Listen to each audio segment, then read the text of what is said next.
Okay. All right. So since it's already time, let's start, shall we? So hi everyone. Thank you for coming today and welcome. We want to discuss about how can we elevate our written assignment score. And today Wawa will share some of the tips and tricks about written assignment. So hopefully this can help all of our written assignment progress, especially for the upcoming term. So, Wawa, please go ahead. What can you share with us today? Thank you very much, Vale. So I made a PowerPoint about how to elevate. Where I will share screen first. Okay.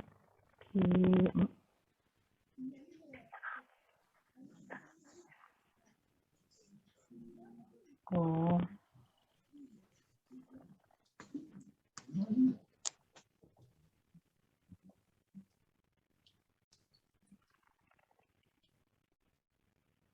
Okay, can you see the? All right, I can see it now on the screen. So, why the share screen is paused? Wait, stop share screen really. Just drag it. What? Drag.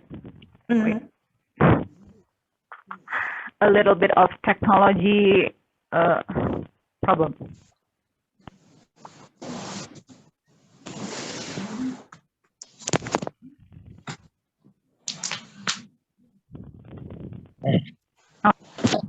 Now.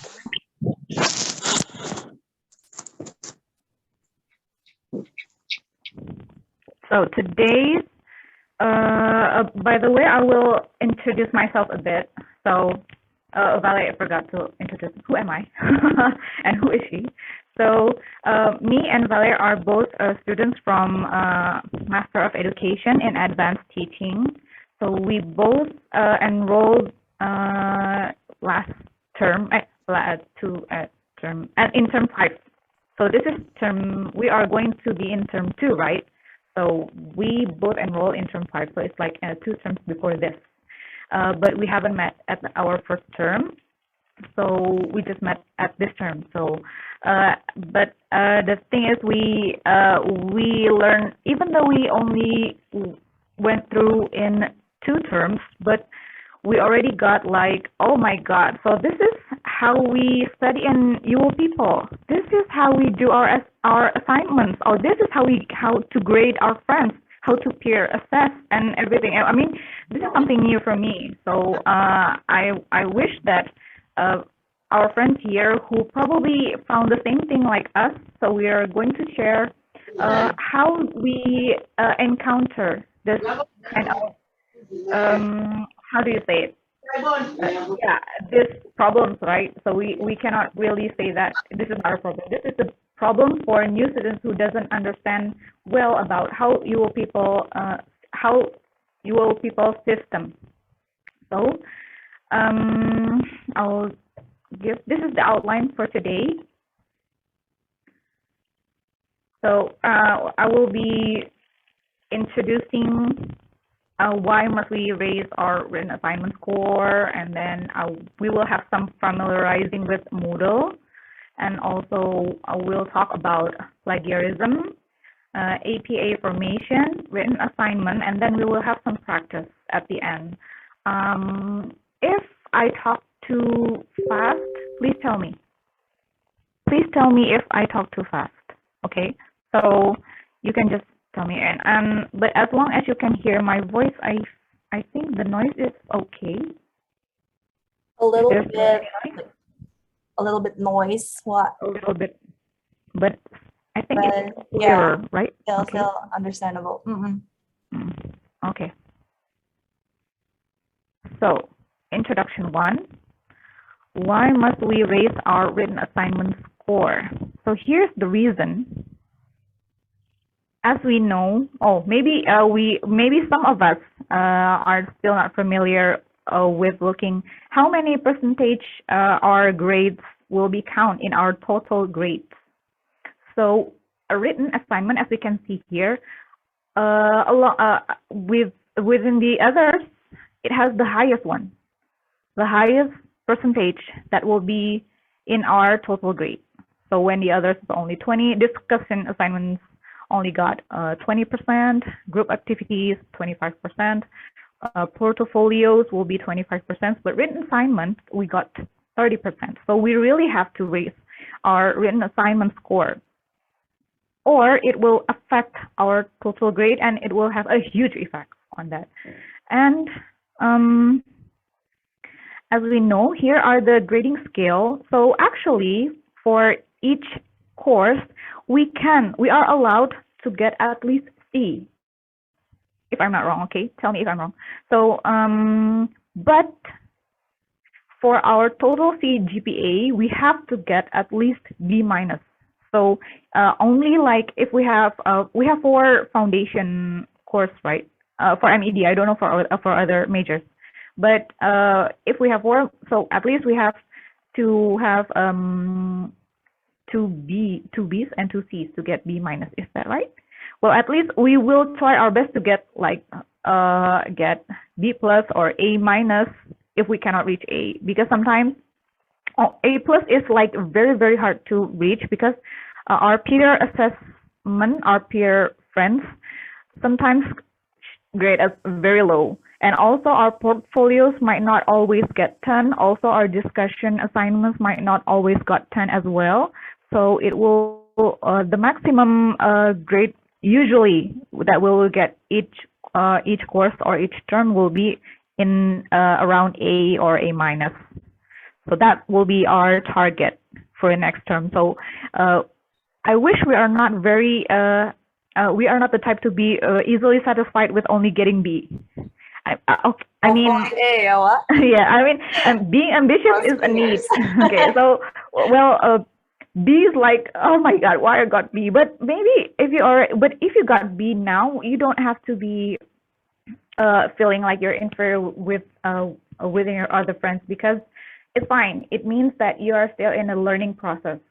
So this is how we are going to start to improve our writing. Okay.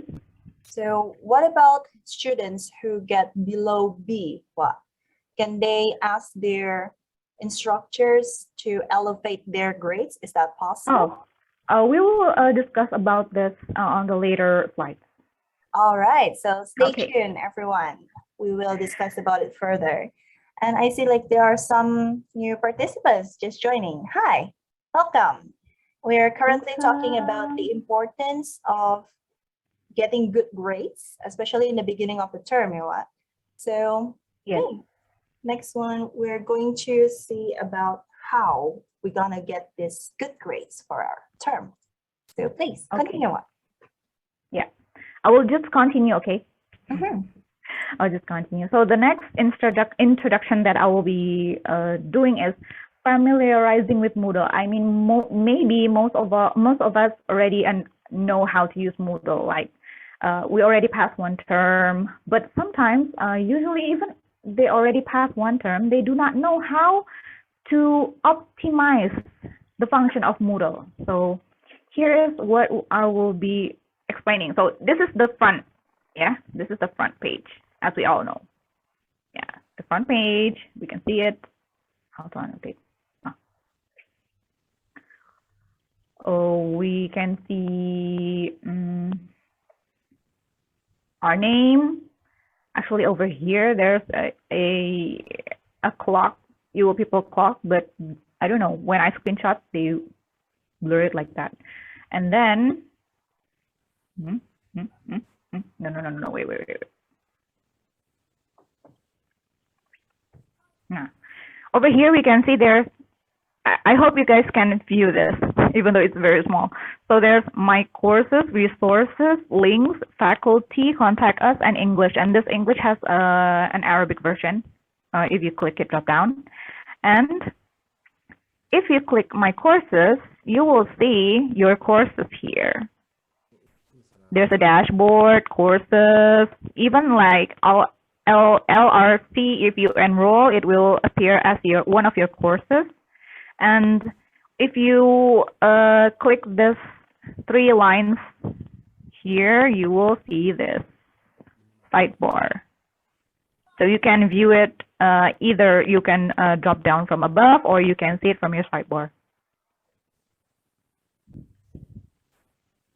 And what I mean about optimizing Moodle is we can actually learn after the orientation. We can still understand more about how to peer assess and how to write, how to grade, etc.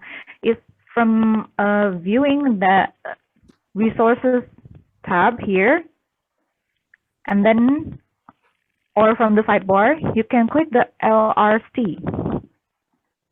And here you will see, wait, pen.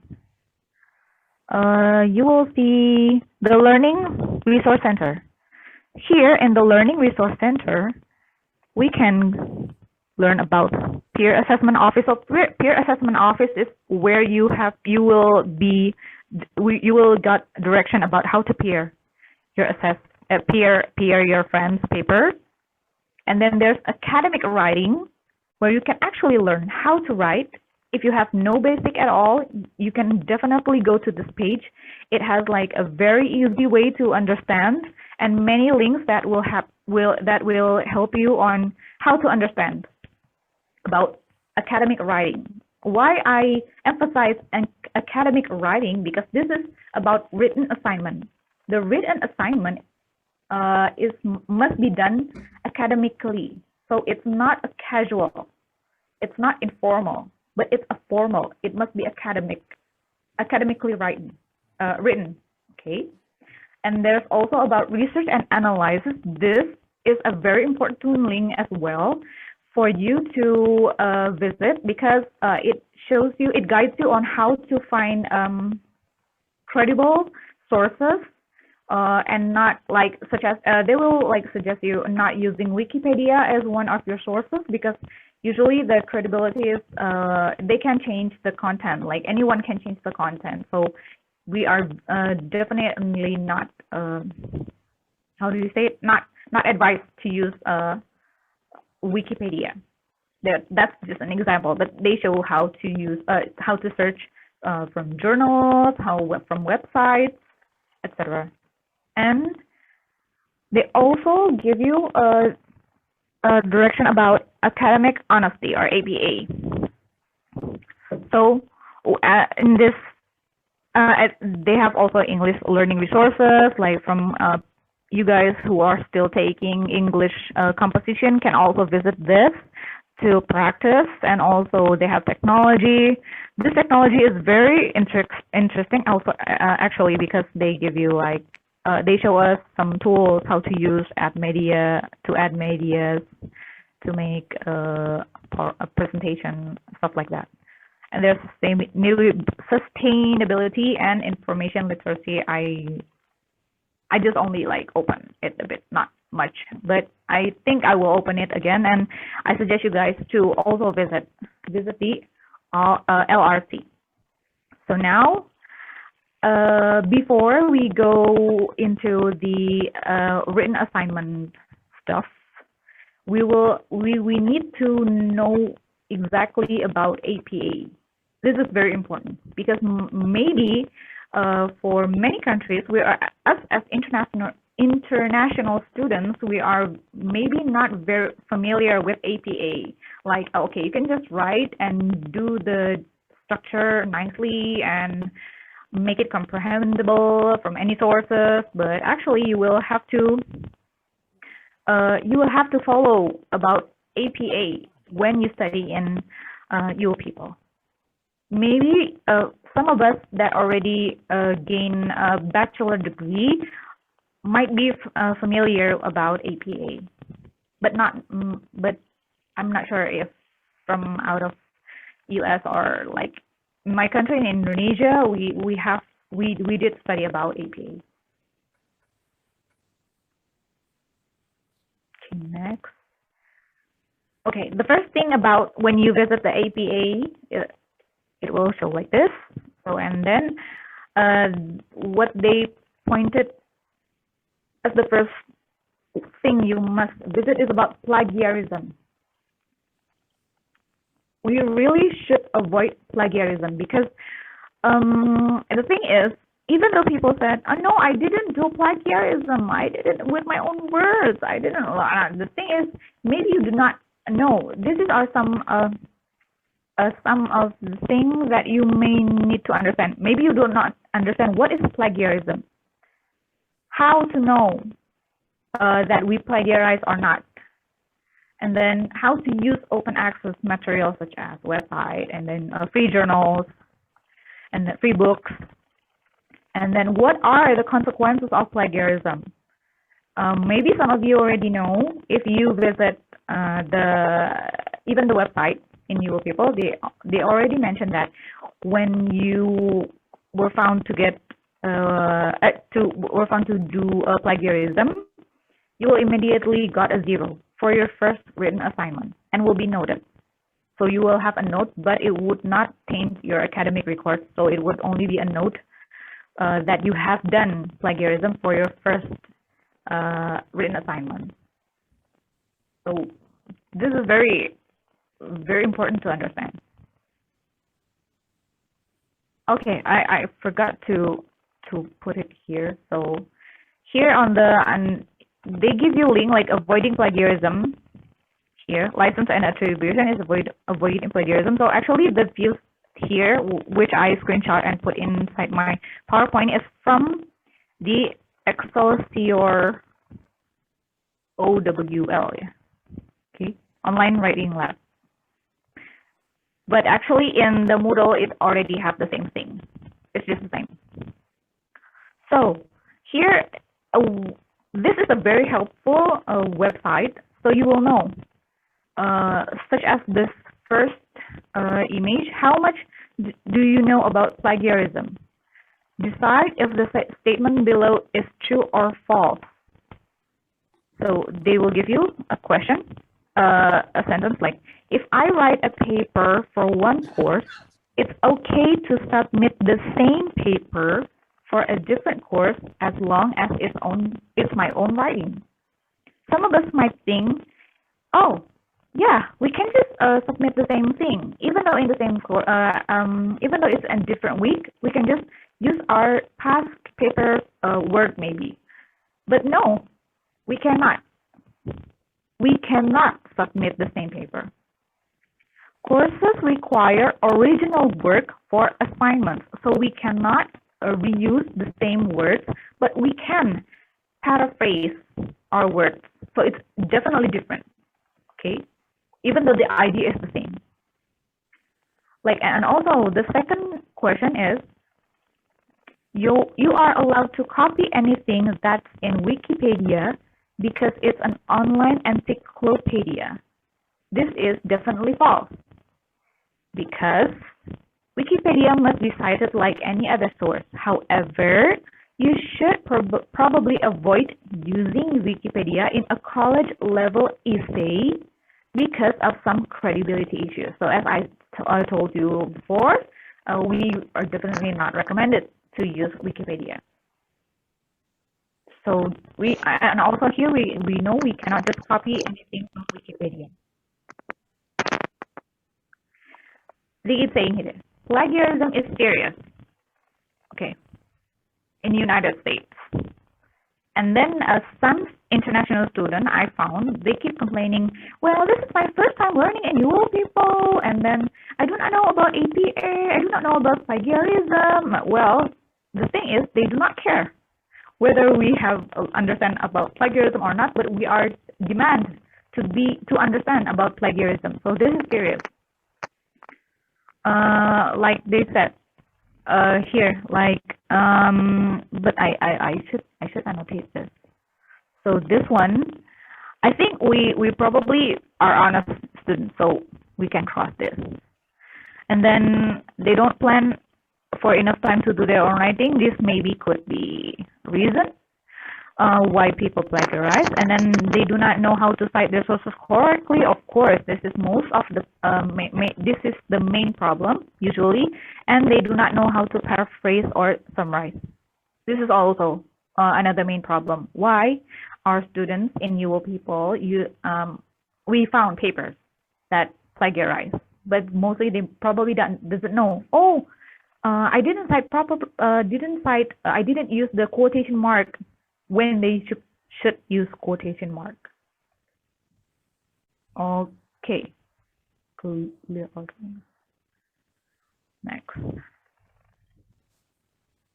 Now, how to cite sources, like such as direct quotations here. When you use the exact words from someone else in your paper, like a source, this is known as a verbatim quote. So the words must be put inside quotation marks. Okay. Quotation marks, and the source must be cited. Okay, so please remember to insert the quotation marks and insert the source. For example, here, this is Excel Fire OWL. They give experience is the name everyone gives to their mistakes. Wild 1892. Okay, so they put the quotation marks here and also the source.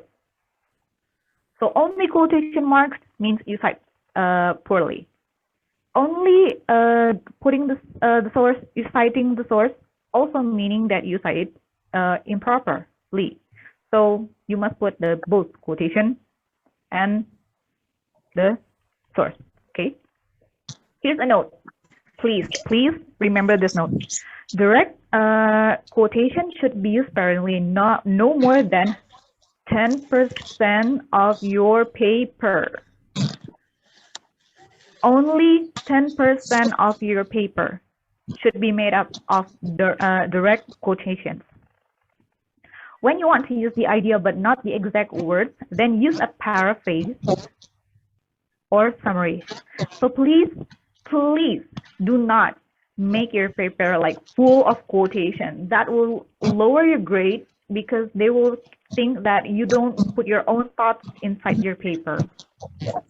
Okay, I'm emphasizing this because I saw many paper like this. Yeah, so it's basically like we need to quote and we do need to cite, right? When we borrow someone else's ideas. However, True. when we cite, make sure that it's not like a puzzle or compilation of citations, right? We have to put our own original ideas in there as well. And it's really interesting when I see that you highlight this part. Well, I think this is so important because I often see this kind of papers too. Like they put the wrong full stop and the wrong citation. Like they put the bracket inside the citation, and as you can see in the share screen, it's not correct. You have to put the citation first to close the sentence that you want to cite. And then after that, you put the bracket and then you write inside the bracket, whom did you cite from? And that's how you do that. And don't forget to put the full stop, right, in the end of the sentence itself. So yeah, this is really Okay, the next, okay, this is an example. Okay, after the session, I really suggest you to visit the site. Okay, example is like this. This is like a long, where's my annotate? Okay, here's a long text, right? And here's the source. So this long text, and then there's a sentence like this.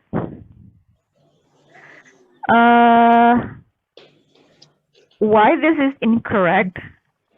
Because there is no quotation marks. So this student directly put the words like here, no apartments and flats. So here, apartment. Okay.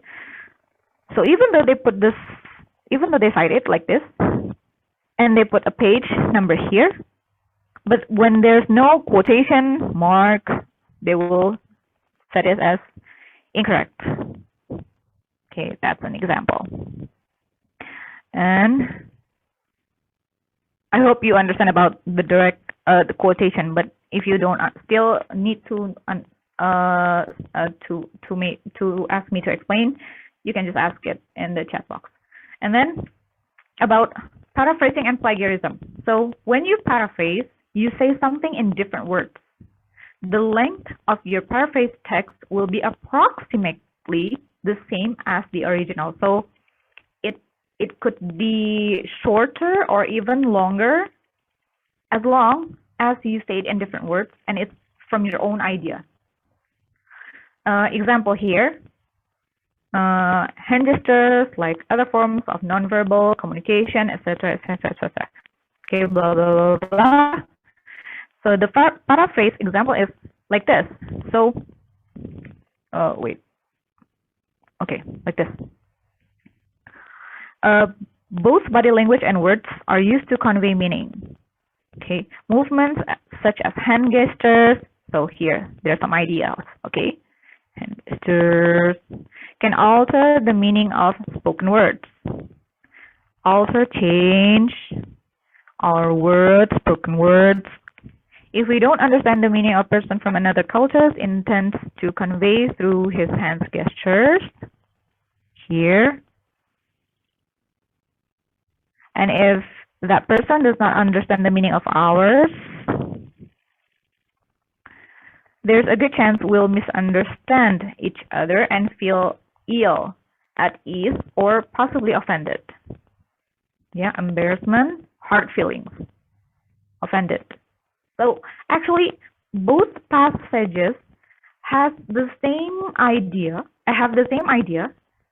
but it was written differently, which make this part is originally your idea. It's originally your words using the idea from the source.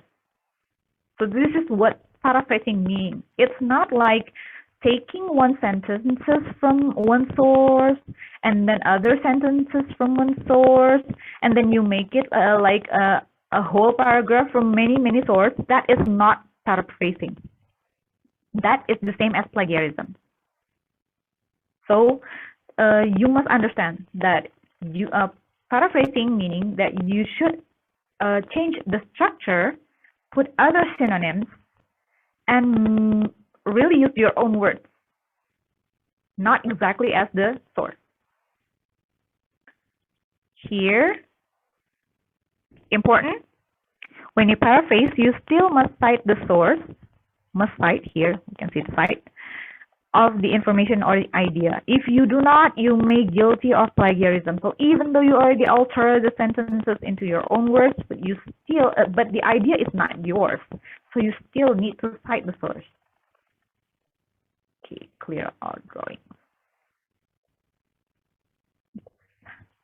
An example here, like they give you another, this is the same text like the previous one, and then the student sentence was only like one example of how British and American speakers differ in the words they use. In the former say dustbin, while the latter say garbage can for the same object. So basically the ideas is from here, from the previous passage, like dustbin, garbage can.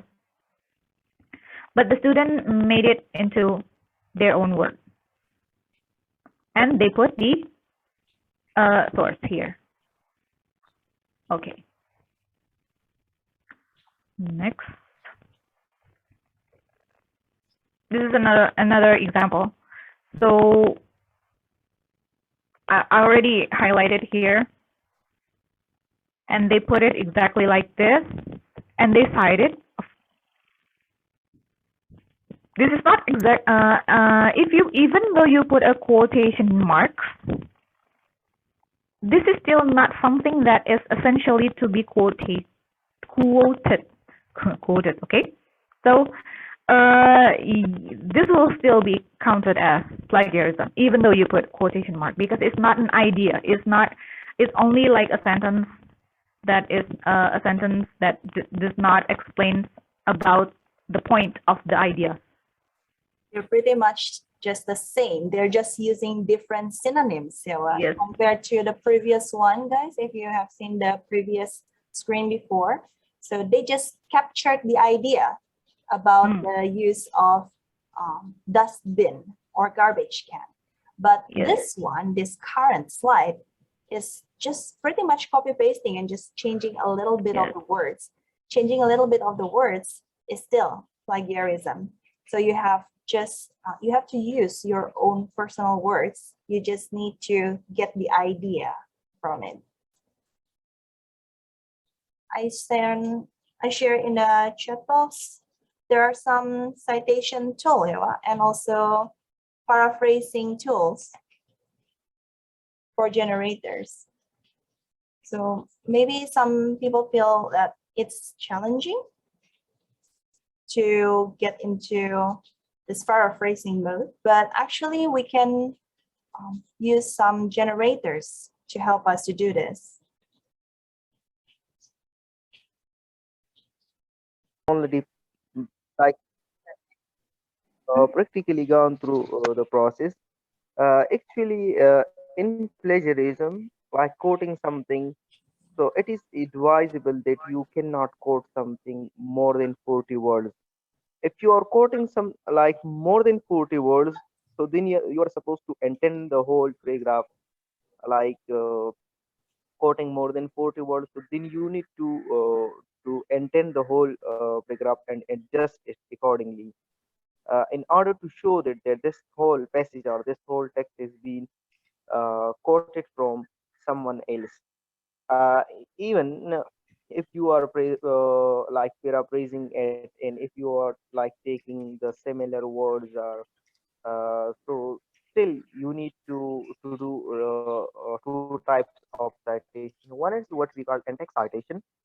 So for in-text citation, you need to write the second name or the last name of the author along with the date of publication, and then at the last you need to just give just a full-fledged reference of their thing. So this is what even like if you take if you take even if you take three words from a person or from a writer, even from a book or article or review or whatever the text might be, so that thing this thing will be count as plagiarizing. So I will share in the chat box, guys.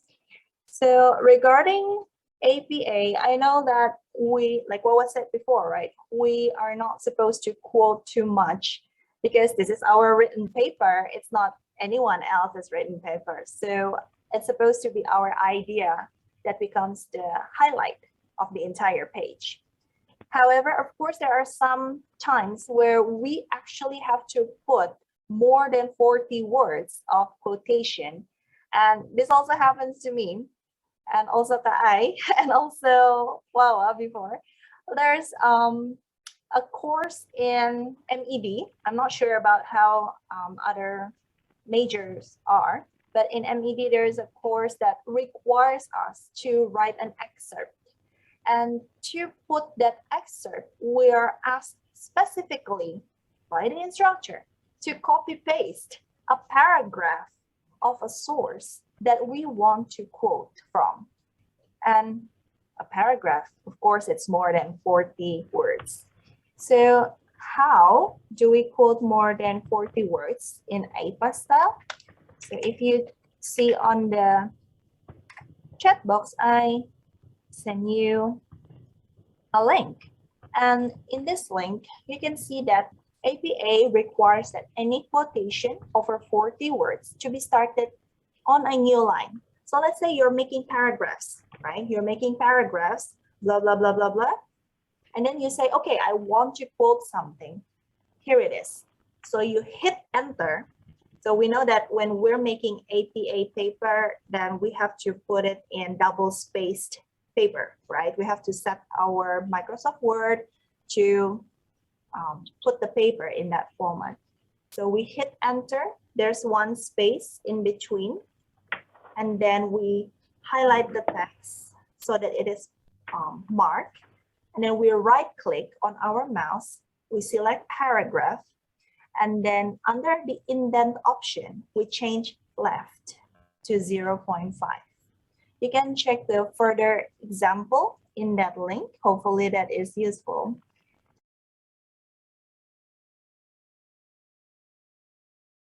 And yes, thank you so much, Wawa. Oh, Wawa is already returned. Please.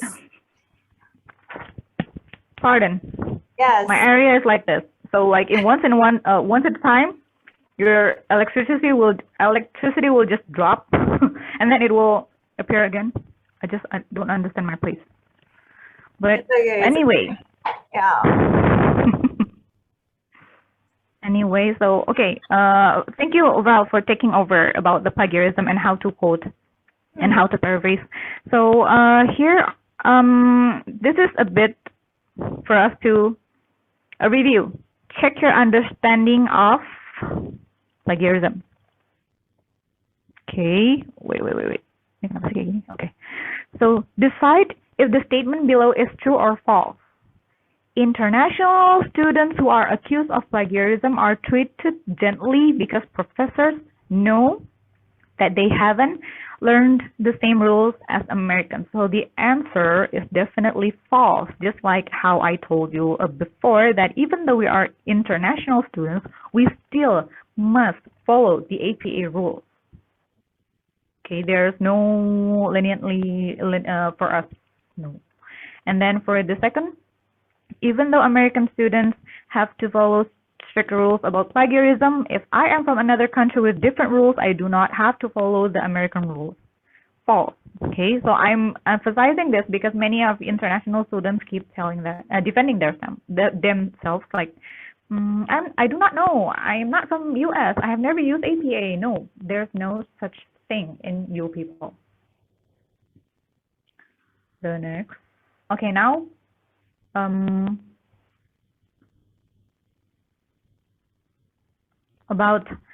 After we talk about plagiarism, we will start to the formation. I know when we peer assess or grading our friends, the percentage is might only contain like 5% or only 10% from our paper, but this is very important because every instructor keeps telling us to pay attention about the formation.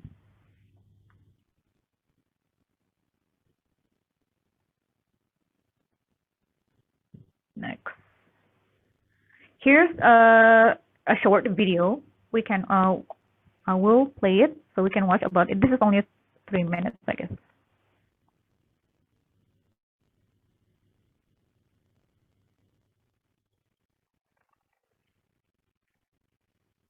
This short video is meant to give students who are brand new to APA format some context and basic overview information about using APA format for college papers. APA stands for the American Psychological Association, and APA format is the formatting style that many academic majors use to format their papers and cite sources within their papers. There are 3 basic parts of APA that you should understand. There is the basic format of how you set up your paper for things like your cover page, margins, line spacing, etc. There is in-text citing, where you use citations within your paper to let your readers know where your source material comes from. Finally, there is the references list, where you list all of the publication information for any sources used within your paper. We'll start with the overall formatting. In the 7th edition of APA format, you should have a cover page that includes your title, your name, the name of your program and school, the name of your class, the name of your professor, and the date. You should also have the page number at the top right corner. Your page numbers should appear on every page. You should begin your essay on the next page. Your margin should be 1 inch all the way around. You should use a clean standard font, and you should double space your lines and single space after all punctuation. Be sure to indent by hitting tab for all new paragraphs. Next, we will explore in-text citing. It is important to remember that you must cite your sources within your text when you quote, summarize, and paraphrase information from your sources. This means you must cite even information you put into your own words. In APA, there are two basic structures for in-text citations, the narrative citation and the parenthetical citation. The narrative citation is used when you mention the author or author's last names within the sentence. In this kind of citation, the year citation is placed after the author or author's last names, and any page or paragraph citations come at the end. The parenthetical citation is used when you haven't mentioned the author or author's names within the sentence. This citation includes the author or author's last names, year, and page number if necessary for a direct quote. Finally, we will take a look at a references page. The references page is where you will provide full publication and retrieval information for your sources.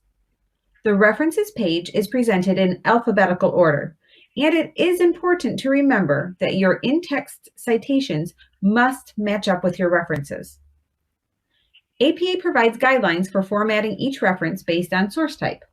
Be sure to refer to the references section in the Excelsior OWL for more information about how to format your references. Okay, so that's the short video. What I think that is, she pointed out very the highlights of APA formation. So here's the next. Wait. Okay. Again, maybe some of you already got your paper assessed by me, or saw. I will show you later about how I assess papers.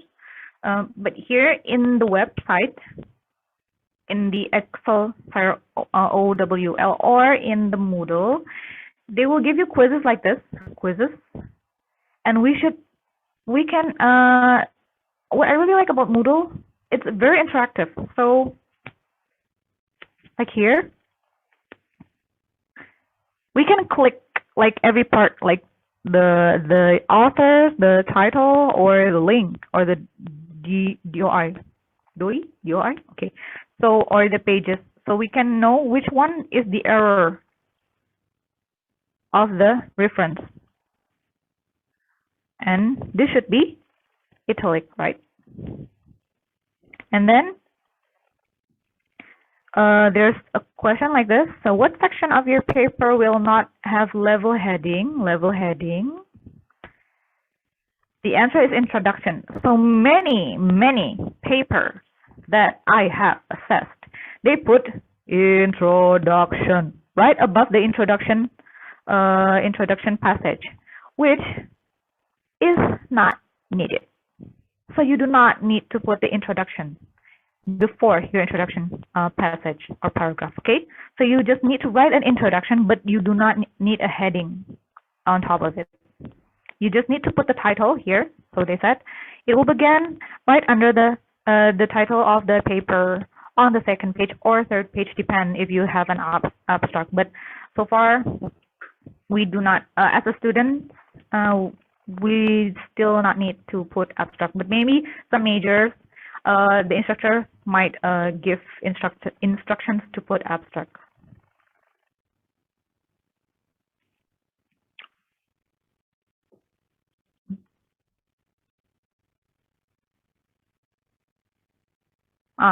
And here is an example to understand about whether we put an appropriate tone or not. So this is an academic paper, okay, not a casual paper, not an informal paper. So we must know, like here, they have two sentences here, one and then two. So assessment of the student learning often fall prey to methodological error and ideological bias. Okay. And the second one, the craze for quantifiable assessment data on student learning is rooted in misconceptions and lies. So we can say that this is not a proper way to write an academic sentence. So it's not an appropriate tone. We should make it as neutral as we can. There's another example here, like which phrase exemplifies concise scholarly writing. So there's 1 and 2 and 3. So you cannot use my work, working as in help me learn. So academic writing must be written as the third person point of view. Please write your written assignment as the third person point of view. No matter how the instruction said, like, tell us how do you think, blah, blah, blah. How do you think? You, us, must put ourselves as the third person, like the writer or the author, or you do not need to put your subject, like I, you, he, she. You just need to put it as neutral like this. Interning with a board-certified therapist was an educational experience. This already refers to your experience or someone else's experience. So make it as neutral as the third person point of view, okay? Because many papers keep writing like me, my, unless it's stated like put it on the first person point of view, you are not allowed to write it as the first person point of view. Some instructions may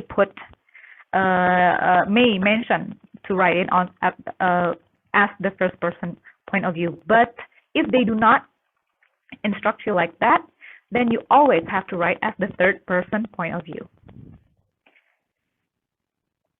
Also, you must prevent like using exclamation, like hey or wow.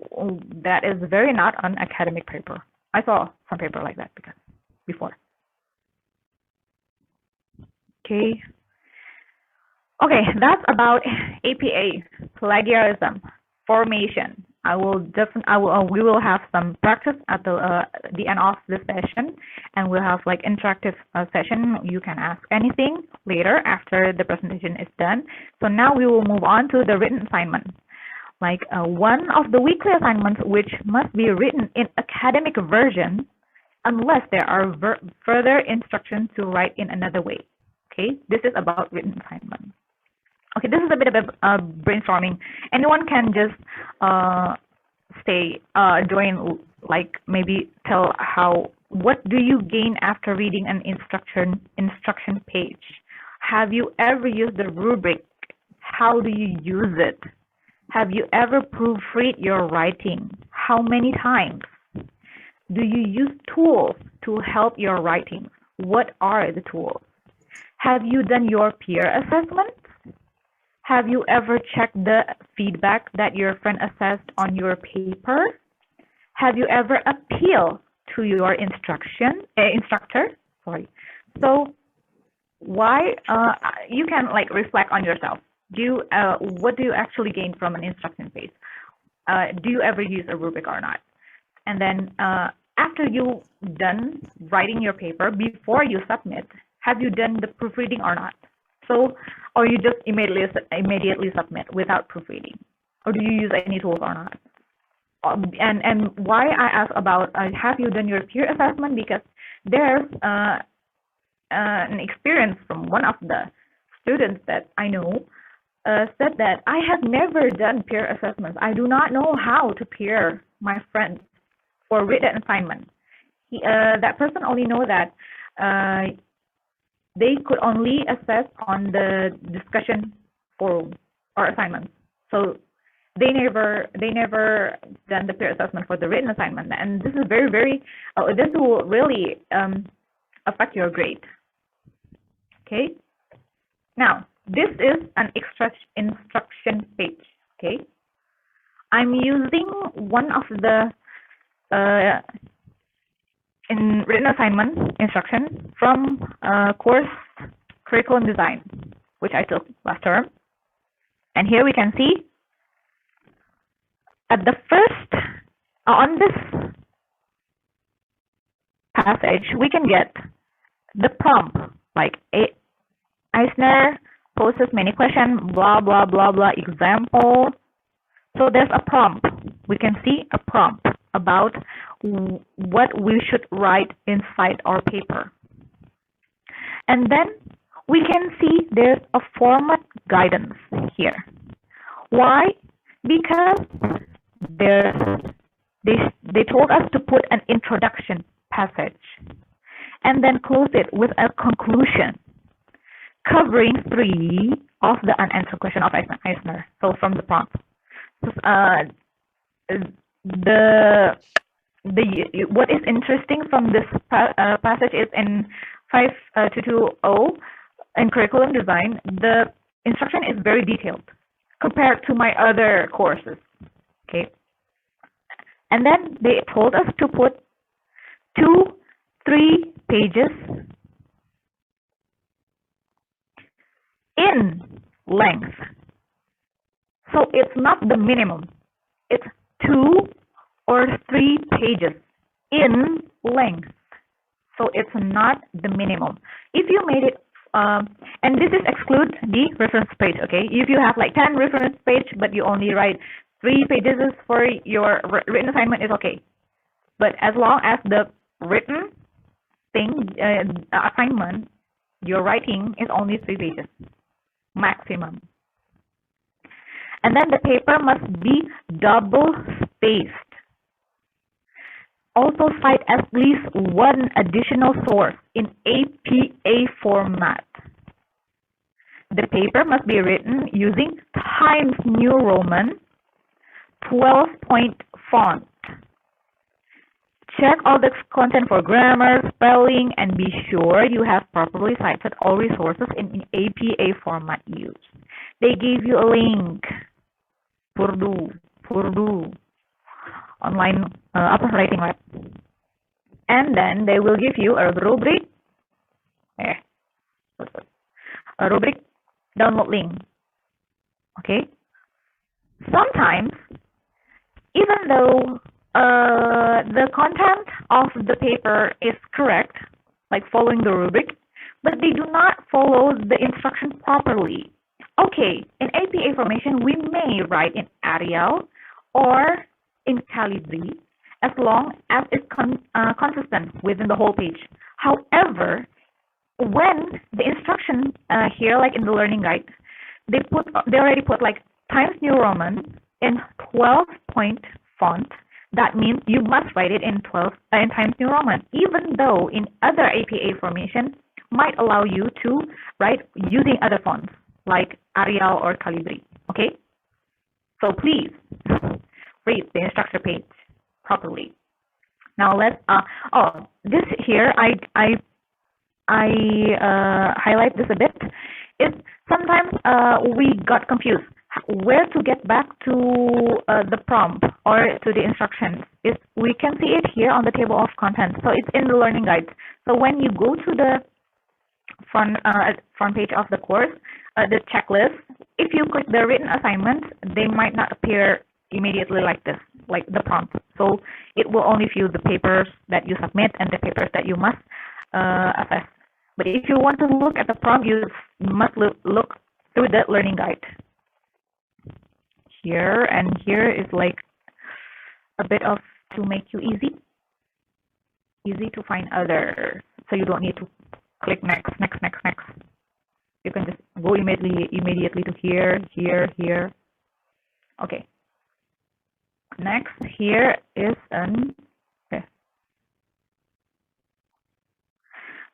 okay, so I will give one participant here to show me what do you get from this learning guide. Anyone? Vale, please.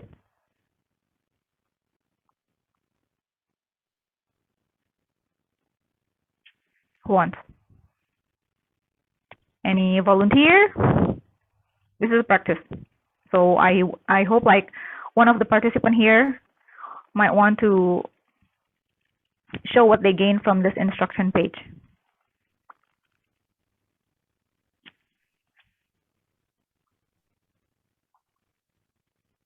You guys want to say something? It's okay. You're unmuted. Yeah, sorry. Can she repeat the question again? And you can call me Iris for short. Okay, Iris. Yeah, can you please repeat the question? What? Apa? Oh, repeat the question. Okay. Okay. So this is a practice a practice for us. So I already explained about what we gain about inside an instruction page. We gain a prompt, format guidance, also the link of rubrics. So I want one of the participants here to about the annotate. Okay. All the participants can annotate this screen sharing. So I want you to show which one is the prompt, which one is the format, and what are the formats based on this instruction page I'm giving. So like which part is learning guide? yes? Yeah. Guide is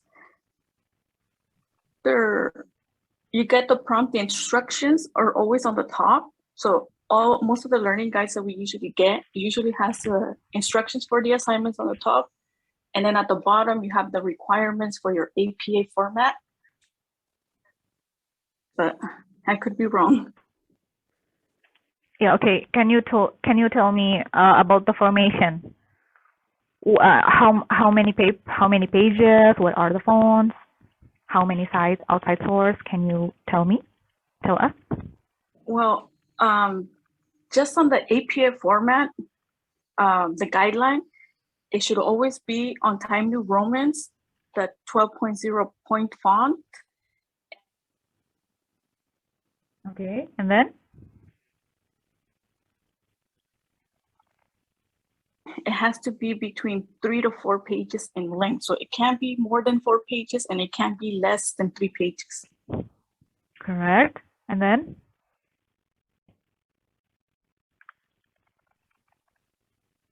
One more.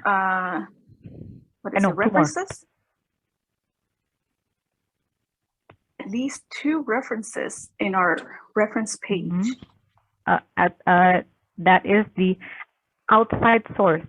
At least 2 outside source. So not 2 references, but 2 outside source. Here, 2 our reading outside. Material. Yeah, aside from our reading assignments before, from this learning guide. Sorry. Another one. You already mentioned the pages, Times New Roman, source, APA link. Other One participants more. are also invited to join. Yeah, don't be shy. It's okay. If you're wrong, nobody will give you bad grades for this one. So I just want to make sure that the reading, you read the instruction properly. This is done. Okay. Done. One more.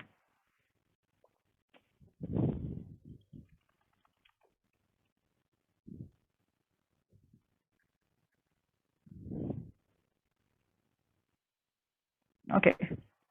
Seems like there's one more. This is the one more. That's part of Okay. it. But the 3 to 4 pages, it shouldn't include the references. So do not include those together. That's all you're writing. Some students count that as part of their paper.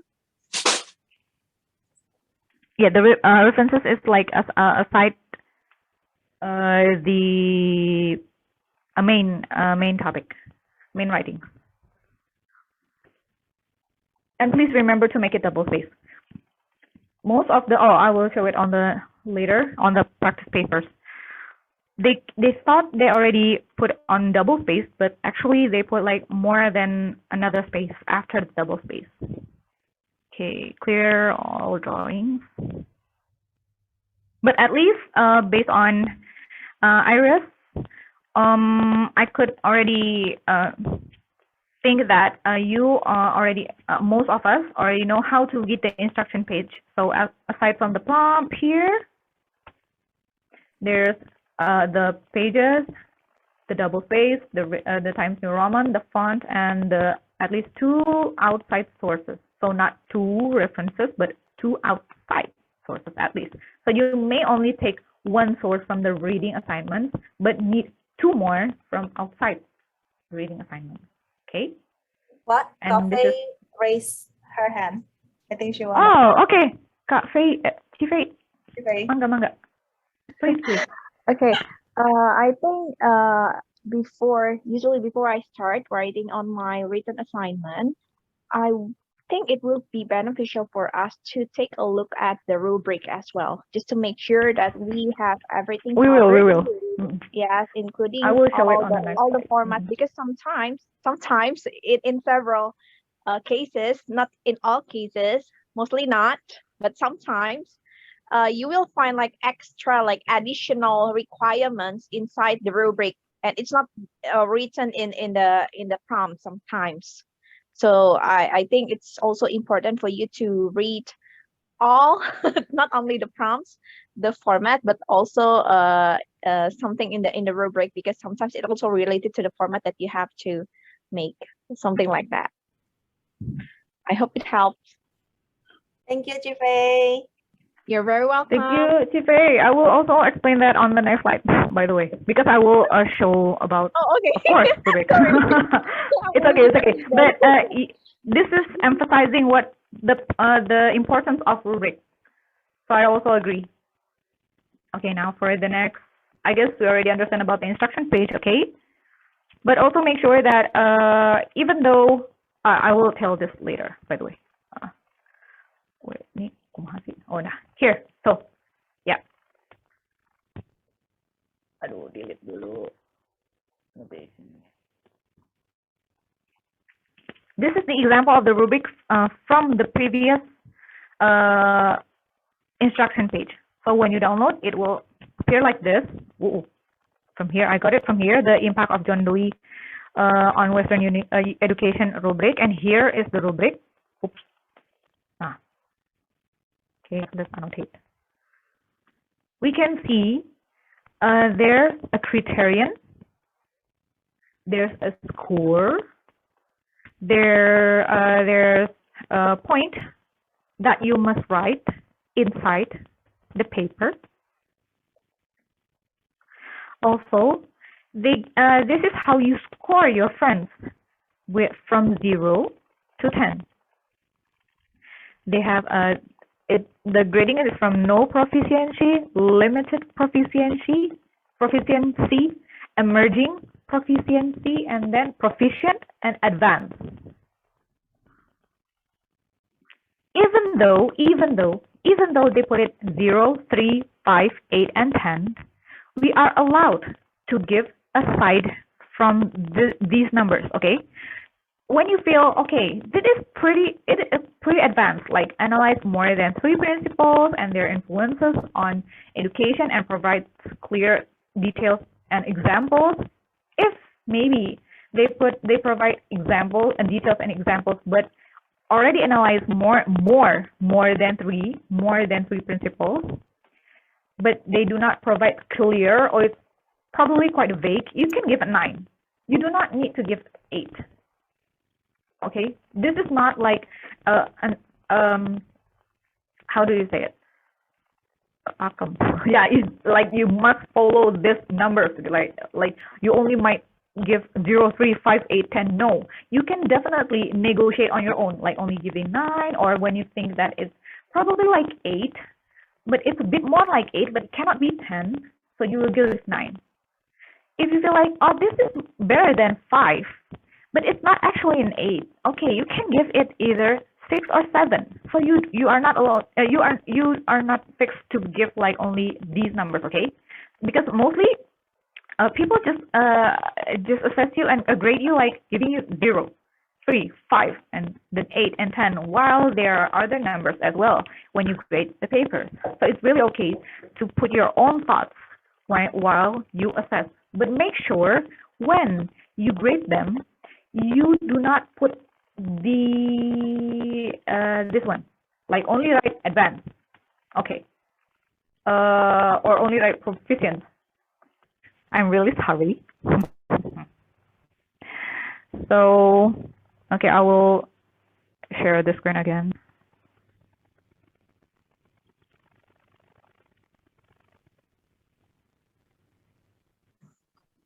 Hello, good morning.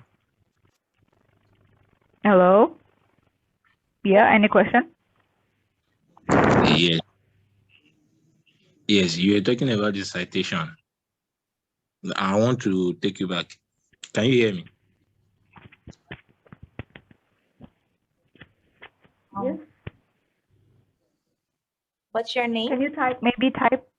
Can you maybe just type it? Oh yeah, what's your name? Oh, he muted his mic. Okay. If you want to type it on the chat box, you can type it. I will just continue this a bit. So this is how you look at a rubric, and that is how you assess your peers, grading your peers. And please make sure you follow through, like the this criterion. So even though like you found like 1 or 2 grammatical errors or spelling, you may give 10. It doesn't mean you have to give 9 or less from that. Be as how to say it? Be as I'm sorry. I mean, just give them since we know that written assignments will affect like 30% of our paper of our total grade, so you may be generous. Be as generous as you can. If it's only 1 or 2 misspelling, I guess giving 10 is okay. It doesn't need to be as perfect, but you can prevent of as grammatical errors or misspelling or wrong syntax and error and others if you use tools like here on the next page here. So this is after you look at the rubric, and then you already write your paper, right? You write your papers, you found the sources, you insert the sources, you set the reference list, you put in text citation. So this is an example. Sorry, should I remove his name? I don't know if that is that a real name or not, but I will just close it like that. Sorry, Mr. Okay. So this is an example if you use a free Grammarly tool. So this is a free one, appgrammarly.com. Even though you use a free version, it will really still help you a lot to correct your words. For example, like this is actually not proper, okay? This is why this is an academic paper, so you must not put yes like that. But like here, like I creating, they will suggest you to change it into created. And then others like simple, maybe you mean simple, or maybe like Kessen's typos, right? This could be lessons.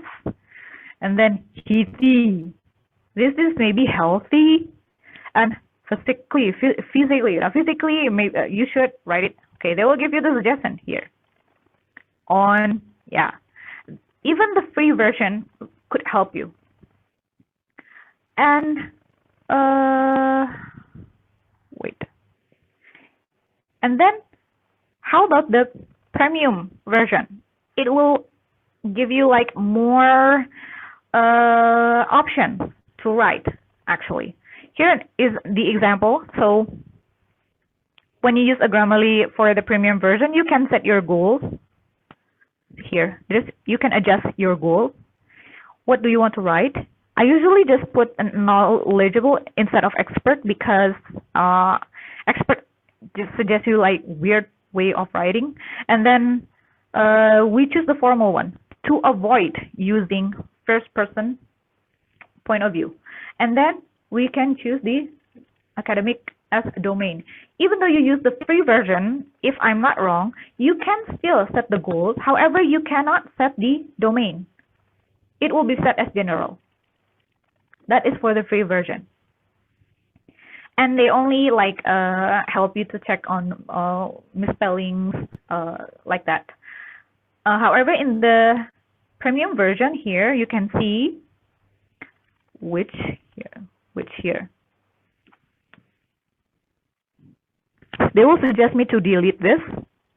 And then like, this is my first paper, by the way, my very first paper in UoPeople. So I can see how many, I did a lot of mistakes on my own paper.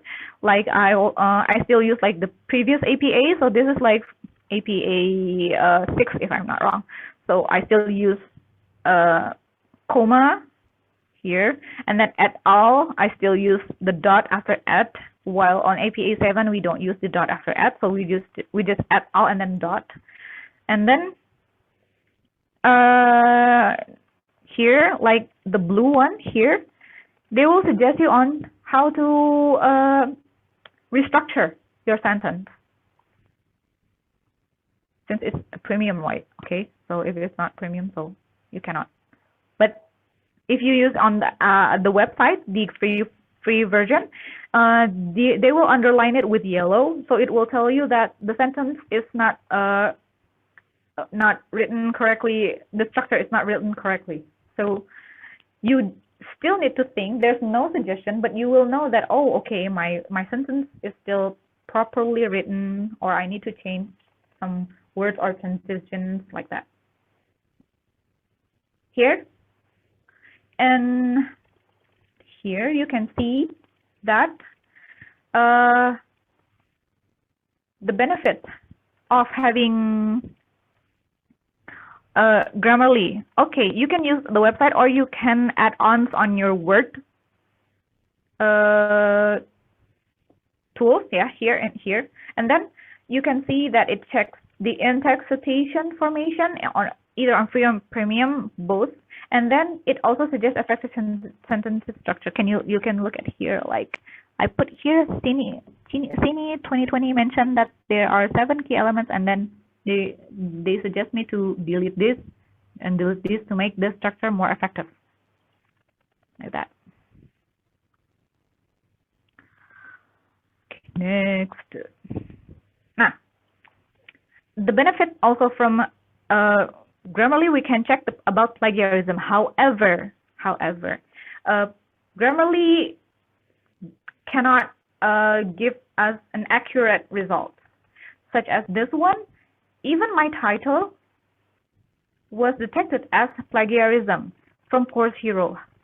Well, of course, I will have a similar title with Course Hero, which many of UoPeople students submit their assignments, because yeah, the prompt asks us about 3 crucial areas for a new teacher. So we immediately thought of making the same title.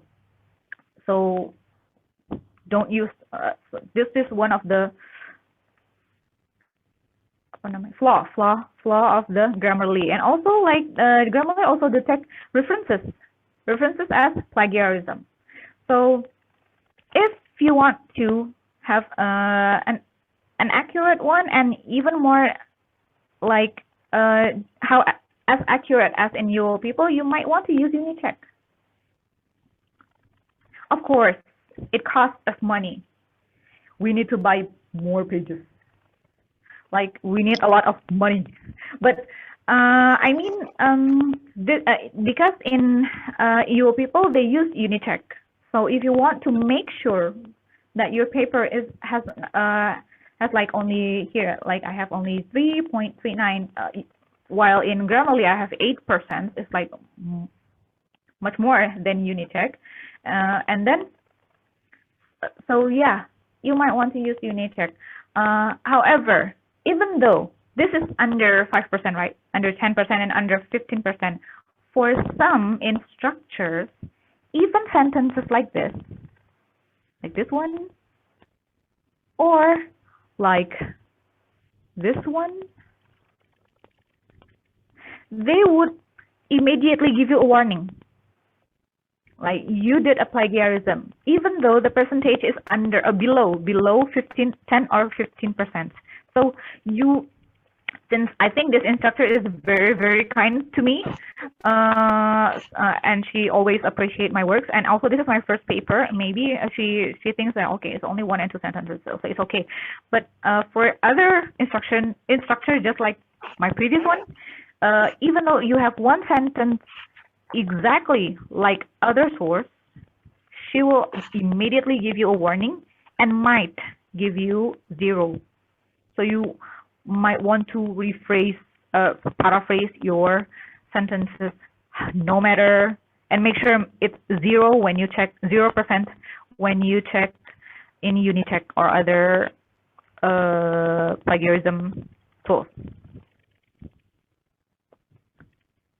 I put some resources here, so this slide will be shared later after the session is done.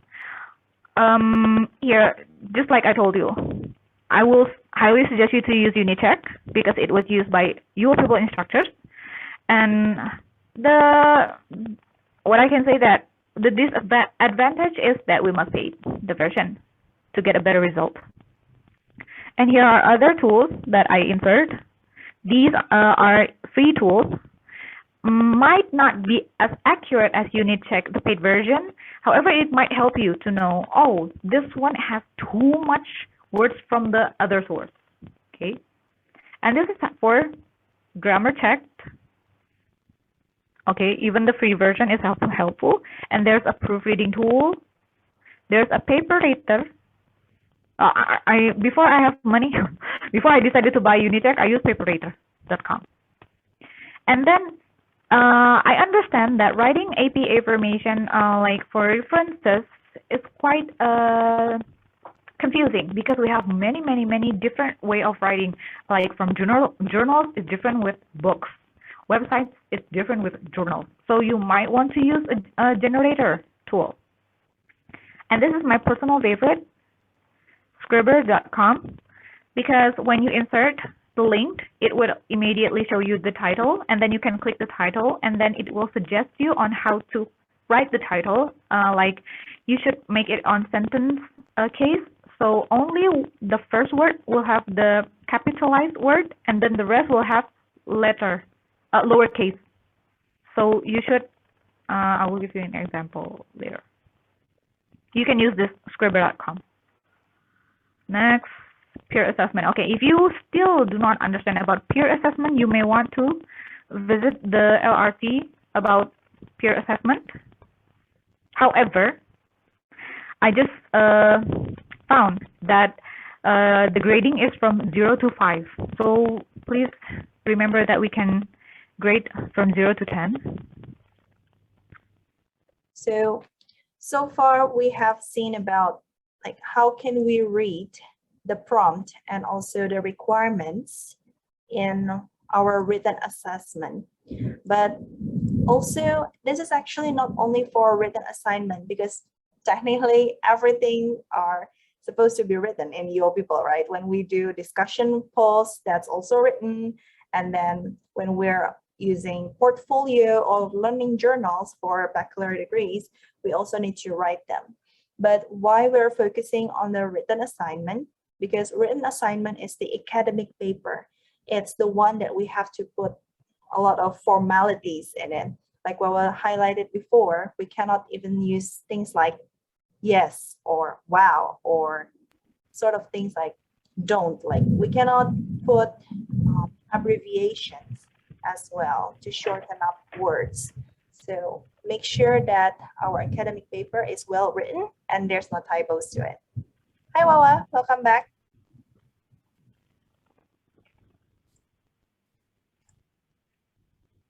Oh, hello. So you can see me now? Yep, you're visible. Welcome back. Okay. I will just go straight to the, I think about, I was thinking we only have like a half an hour before we end the session, this sharing sessions. So I'll just go a bit fast and you can give question later.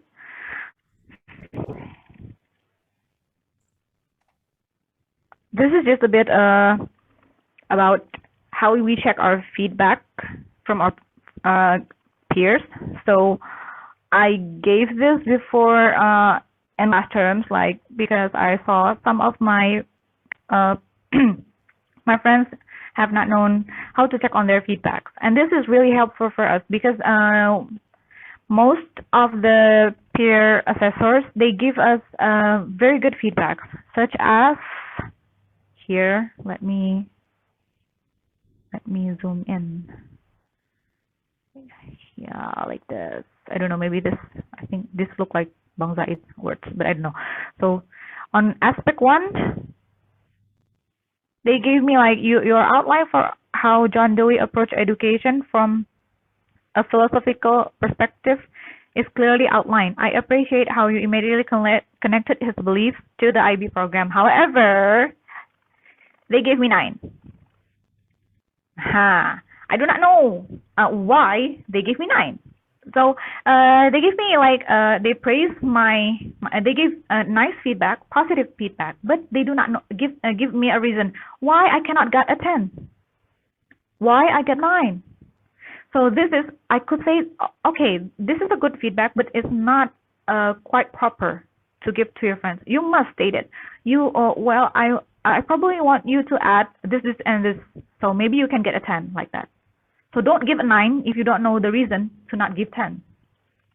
Yeah, there are some people who give perfect comments like, wow, you did very great, you did awesome, and then 9. 9 is not yeah. not great. That is so annoying, to be honest. Yeah, okay. Right. It ruins our grade because, as we know, like 30% of our total grades is from our written assignment, and here we can see that it's actually like 25%, 25%, and other 25%. In the curriculum design, it's 60%. 60%, and they give you a 9 without a reason. Why? And that really ruins the grade. Okay, and then let's see, up. Here, they put like, overall, your paper made strong connection from Dewey's philosophy to IB. You were able to provide blah, blah, blah, blah. Okay, this is a good one.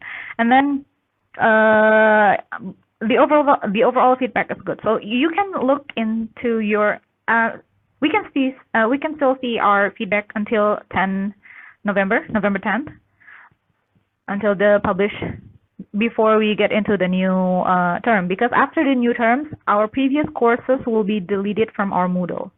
So you may want to recap all the feedbacks, and you can review it by yourself, like that. Now we will go straight into the appeal. Okay, this is what Vale mentioned at the beginning. So when you get a grade that you are not satisfied with, like, I am unhappy with a score I received from my peer assessment, what do I do? So the first step, you should always contact your instructor to request a review. I usually message them through Moodle, or because some instructor immediately mention in their introduction when we start the course, you may message me immediately, or you can email me. So yeah, it depends on what the instructor mentioned in their introduction. You can request a review of the assignment and score, and then they might justify, they might adjust the score. They might raise it, or they might also lower. So you must be sure, before you appeal, you must be sure about your paper, that you write it properly. Because it will be a waste when you when you appeal, but then the instructor said, oh, you missed many points, actually. So actually the grade from your peers is better than from the instructor. Also, if you believe that the final grade you receive for a course is erroneous, unjust, or unfair, please contact your instructor. So like now, before the 10th of November, you may like appeal, like look at your total grade. Oh, I don't want it. It's only like 91. I want to make it 93 to make it A. You can just immediately go to your instructor before they publish the grade. This must be done within 14 days of the posted final grade. There's the grade appeal procedure in the university catalog. Okay, you can visit it. Now, next is paper checking time. So, actually, I have not found any paper submitted yet, I guess. But I'm using my previous paper that I assessed here. Here's an example. I use this. This is from this is how I assess the papers. You do not have to follow this. You just need to know that this is how you review or proofread your own writing. Okay, so this is just a way to understand how to review your own paper. Like here we can see that the title is definitely wrong. Okay, and then I gave an example below. Usually I put the image taken from the APA student sample paper, but I just type it here. Like to give an example, but this is a title and must be bold, and then you should, because this is a written assignment, make sure it's anonymous. It's anonymous. Do not write anonymous as your name, but anonymous, do not put any name there. And then put your major, and then your course, your instruction, and the due date. Okay, the due date. Now we can see here that this person did not write the title correctly. They just made it like however they like. They put the font size bigger with underlines. Also, they did not put indent for every new paragraph. And also, see here, okay, from here to here, it is double spaced. Okay, it is already double spaced. However, after the paragraph, they have extra space here. So what you must remember is select all your text in your Word document and then go to the paragraph tab, and then you should remove space after or before paragraph.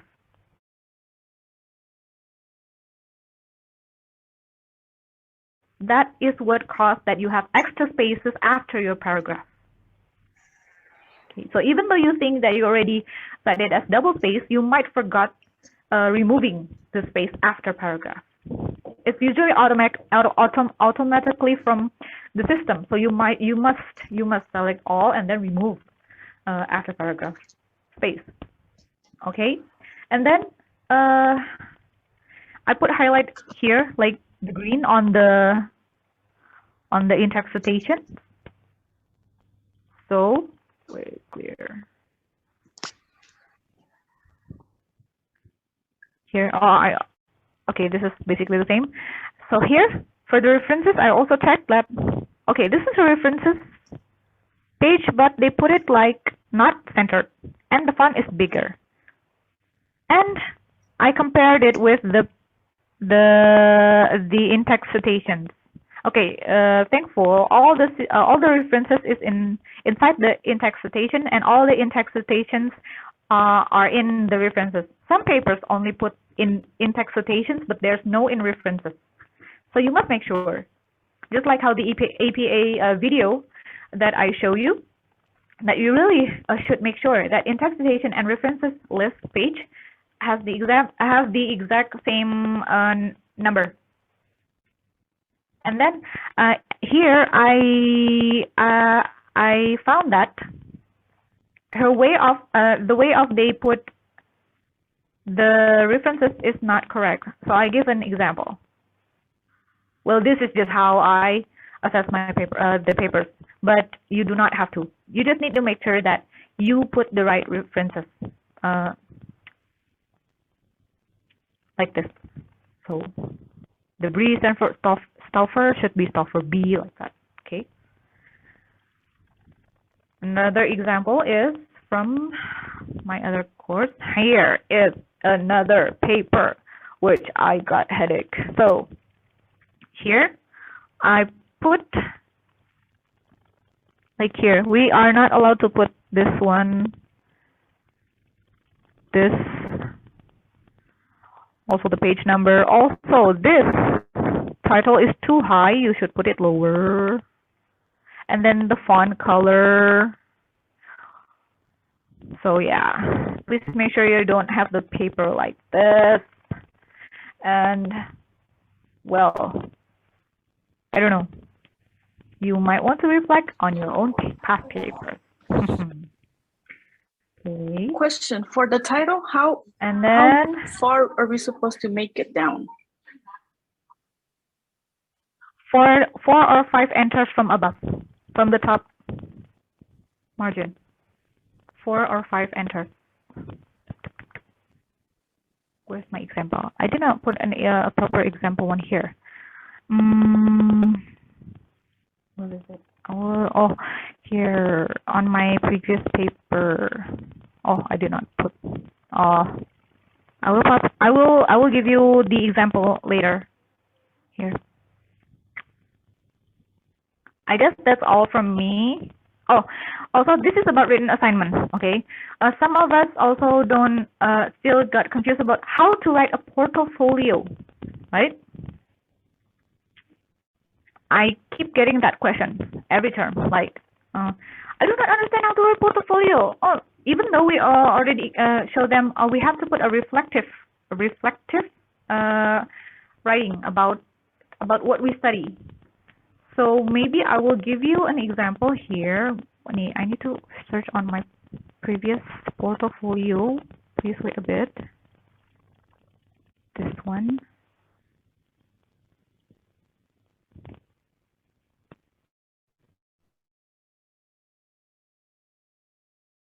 Of the cover page. I still always write my portfolio in APA formation. So to avoid me writing it wrongly. Okay, now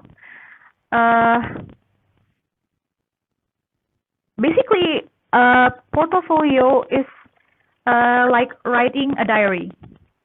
So this is an example on how to make a cover. Okay, it's actually 1, 2, 3, 4 enter from above, and then it must be bold titled bold, and then your name, and then your major, the course, the instructor, and the due date. Okay, now they give you prompt, right, for portfolio activity. So usually I just write down the prompt. Like they put the question, then I put the question like on top above and make it italic, just to make sure I know to differ it with my my writings.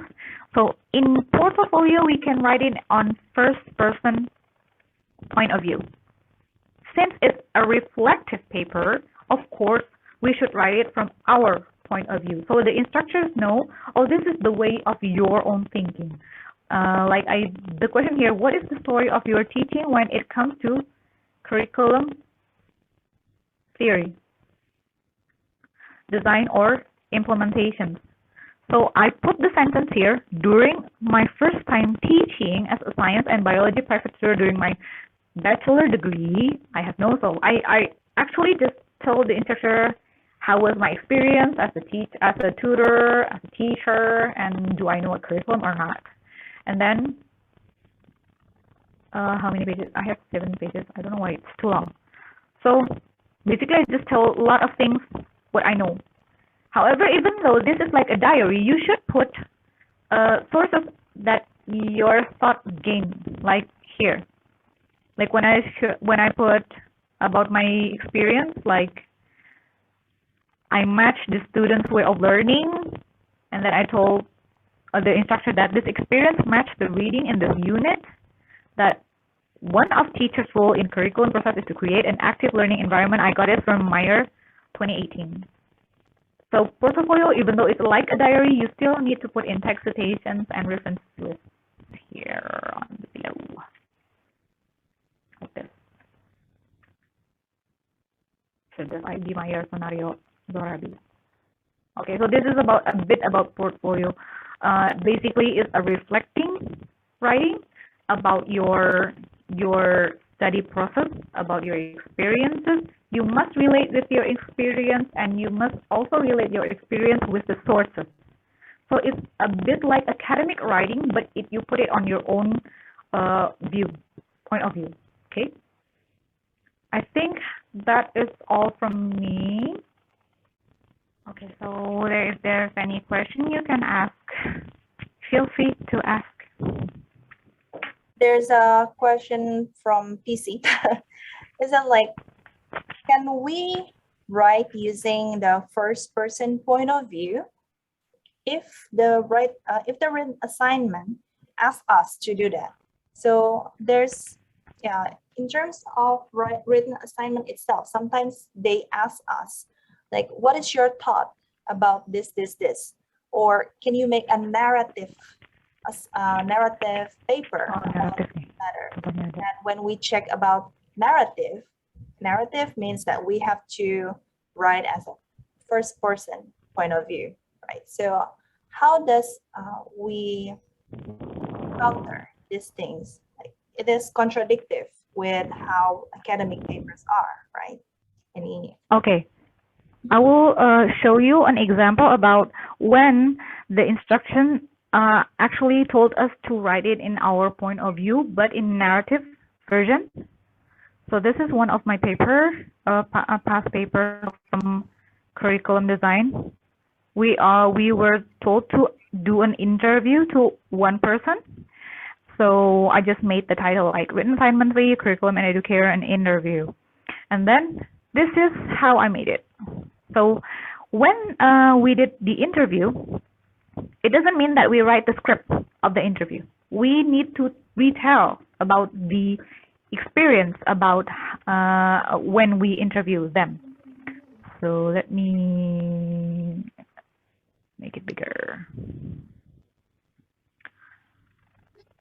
I put the introduction like this: unit assignment instructed to interview someone with a trigger question. What does the curriculum mean to you?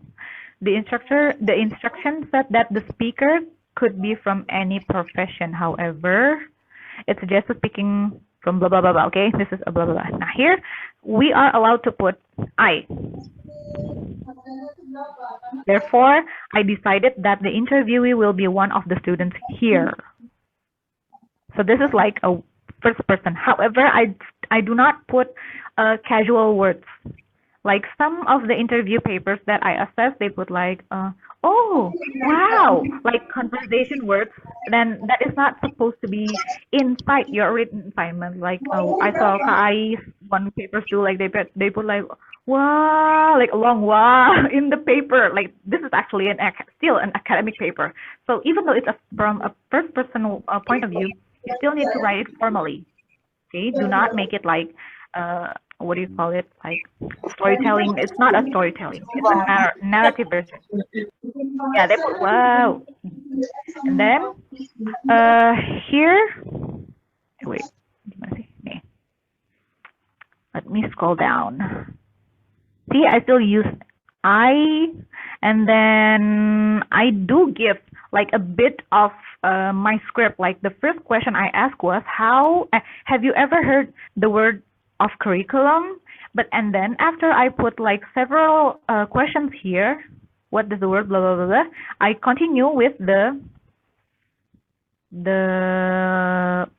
prompt, because we should exchange the ideas about curriculum.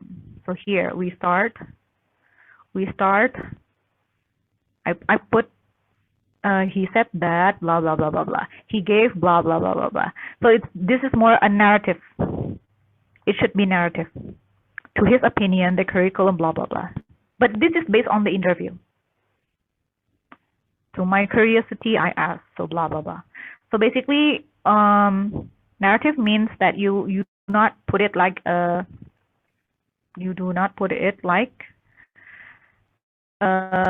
storytelling, but I actually also did some research before writing this. What is a narrative sentence, such as things like that? So you can Google it about what is narrative paragraph, etc. So that's an example from me. Okay. Okay, so we can still use first person point of view if it is requested by the rubric or by the learning guide.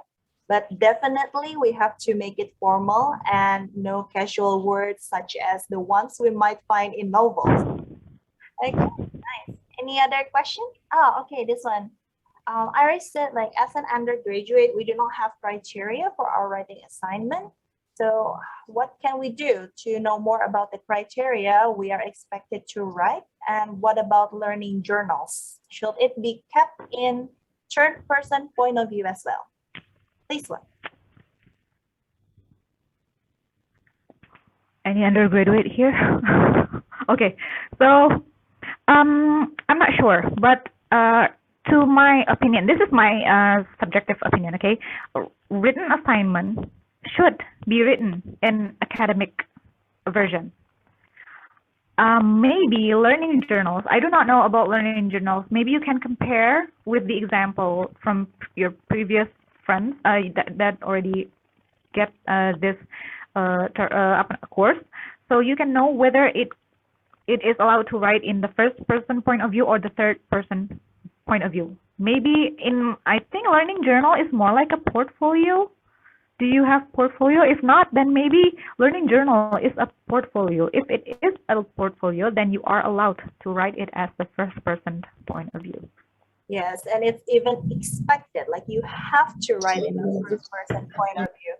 In the, I think like in bachelor degrees and also associate degrees, they will not have any portfolio. So learning journal is actually their version of portfolio. And for Iris, actually I already shared the link before about the portfolio. Let me send it again in the chat box. You can check it from here. There's an example about what we call as reflective writing. So because it is reflective, you can imagine it's kind of like looking into the mirror. You know, like when we're looking into the mirror, what we see is ourselves and what we want to change about ourselves, you know, based on the new knowledge that we just learned from that particular unit. So yeah, it's definitely have to be the first person point of view. And then regarding like what can we do more to improve our written assignment? Of course, like Wawa said before, it's really important for us to read again, learning guide, rubric.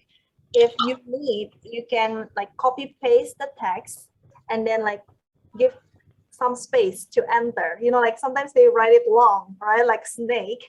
But if we like enter it per sentence, sometimes it can be clearer for us. Like we break down what is asked from us. So it is easier for us to understand. Okay, so thank you, Wa. And the next one is how to buy Grammarly Premium and Unchecker paid. Is there any discount for UoPeople student? Information, Wa? I just replied on the chat box. Okay, so if we have a student ID, we can get a discount. However, I found a link from the Indonesian community group, Indonesian UoPeople group. Where is it? I forgot. So when we go to that site, we will immediately get a 50% discount to buy Grammarly. However, for UniCheck, unfortunately, I haven't found any discount to buy it. However, again, it's still worth the money to check your plagiarism. So since it's the tools that is used by UoPeople instructors, okay? Okay. How to get your student card. Yeah, and okay. I also already share about how to get student card. So UoPeople does not release their own student cards, but we can get it from ISIC. Each country usually have their own office for this ISIC. However, because of coronavirus, as we know now, some of these offices do not serve the students that come physically to their office. So please make sure within your local area, you can access this link that I send you in the chat box. For Indonesian students, I have already asked the officer of Indonesian ISIC. They said that we can email them the data and then we can do the payment from either debit card or credit card. In terms of the discount itself, yeah, sometimes in Indonesia, Tokopedia give discount every now and then. But yeah, we have to check the expiry date. So yeah, for this one, I think it comes back to each country. Okay, any other question? You are welcome, Bagi. Nico? Okay, Nico.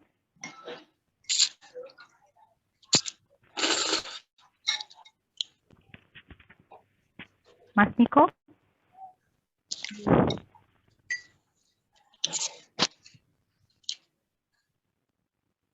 Oh no. Okay. I think Yes. all clear, yeah? Okay. Okay. I hope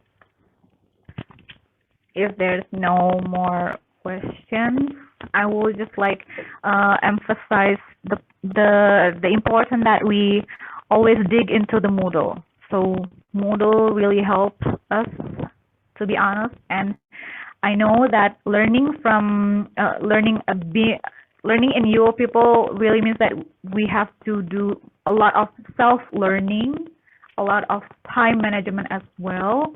Make sure, I mean, like right now, I'm very grateful that I found friends that can help me with discuss about my assignments, like KAI, and then I have Vale too, and then my other Indonesian friends and international friends as well. And then be as supportive as you can when you assess your friends.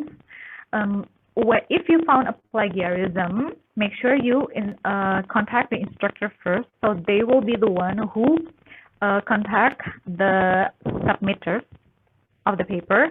And then but in my case, I found a paper that did 100% plagiarism. When that is the case, you may just report the plagiarism immediately on the Moodle page. So when you open the course page, on the right bar, you can see like report to plagiarism. So you can just immediately, and giving the proof where that paper took sources, like that. But if you only found like a bit like 2 or 3 sentences of plagiarism or 1 paragraph, not the whole page, you can maybe put notes in your feedback and give the proof that they do plagiarism, and the instructor will review it, and then they will decide whether it is plagiarism or not, like that. The best thing probably, like if you're unsure, because I have seen like several peers become so panicked. And because they are panicked, oh, I found plagiarism, and then they suddenly report about it, and turns out it's not plagiarism. So just make sure to check again to your instructor. I personally always ask my instructor, like, instructor, I found this many percentage of plagiarism. What shall I do with it? Like, do you want me to hit that report button, or will you hand it over? So just keep on checking and make sure that you're not making your peers losing their grades because they're also working hard on their paper the way we are. So yeah, thank you so much, Wawa, for today, and thank you so much for welcome. We really appreciate it, and hopefully it's beneficial for you all. We will have our upcoming term soon, within 3 or 4 days. So yeah, get some rest and see you again next time. Bye bye, everyone. Bye. Thank you very much for joining. Thank you. Thank you, everyone.